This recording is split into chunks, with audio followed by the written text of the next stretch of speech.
Welcome to the presentation from ERD2Access. My name is Ken Walsh. The purpose of this presentation is to give you an overview of converting from an entity relationship diagram to a database implementation in Microsoft Access. This presentation gives you an overview of the process. The details of exactly where to click and set this up in Microsoft Access are referred to particular page numbers in the Run with Office textbook at the end of this show. So let's get started. Here is an example entity relationship diagram. Just a simple example, we say that a customer places 0 to many orders. An order is placed by one customer. An order contains 0 to many products, and a product contains 0 to many orders. What's important in this limited diagram that I've included here is that the places relationship has a many only on one side, whereas the contains relationship has a many on both sides. And those have different implications for the relational model that would result from that. So on the next screen, we'll look at first converting the entity relationship diagram to the relational model, which closely mirrors what needs to go into Microsoft Access. And here's a resultant relational model. Now we have 4 relations. If you remember, a customer could have many orders, but an order was by just one customer. That relationship is implemented by putting a foreign key customer ID in the order relation, and that kind of points to the primary key customer ID in customer so that we know what customer placed that order. Since order ID is a primary key in order, we can have many instances of orders for the same customer, and that's what allows that relationship we saw in the ERD to work. Now the other relationship, the contains relationship, that said that an order could contain many products, and a product could be contained in many orders. To implement that in a third normal form relational model, we have to introduce the new relation order product. The primary key of order product is the compound primary key order ID, product ID together. So for any one order with one product, we'll add the quantity attribute that represents how many of a product was ordered within one order. Now let's see those. Now that if we have third normal form relations, then we're ready to move into Microsoft Access and create tables. The relations become tables and the attributes become fields. All of the objects within a Microsoft Access database are created here on the Create ribbon shown. So you see this ribbon shows how to create tables where the data is stored, and the tables mirror the relations. It's also where you create queries, which select subsets of data, forms for making data entry screens, and reports for making summary managerial data. So the first table I've created is the customer table, and you can see it matches the customer relation. Customer ID is a primary key. Additional attributes include first name and last name. And of course, the customer relation or customer table might have many attributes associated with it. There are just 2 here as examples.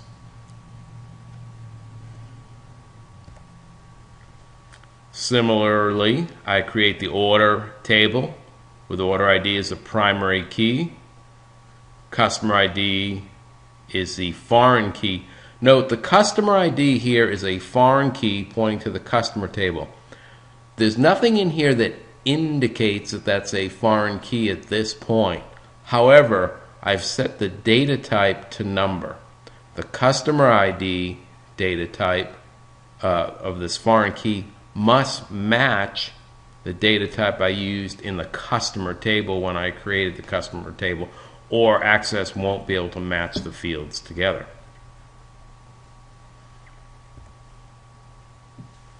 Here's the product table with a product ID as a primary key, description, price. And now here's the new relation that was set up called order product. Here it is as a table. And note here the order ID, product ID are both listed as keys, and that's how we set up the compound primary key and the additional attribute quantity. So that's what the relations look like in as Microsoft Access tables. Now there's one more step.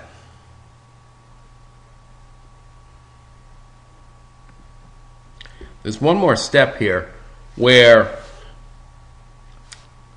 the foreign keys, where we tell Microsoft Access which foreign keys match up with which primary keys. So for example, we knew the customer ID in the order table was a foreign key pointing to the primary key in the customer table, but Access doesn't know it at this point.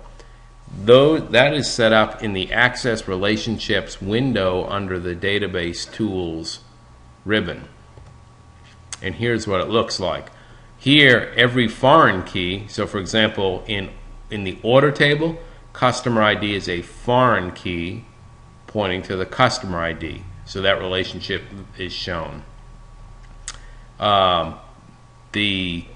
In the order product table, the primary key of order product is the compound key order ID, product ID, but each half of that primary key is also a foreign key.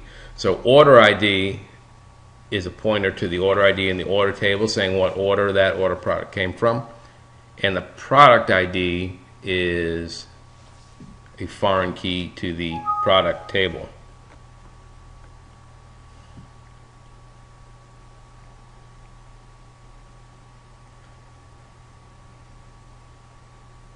And so these are called access relationships.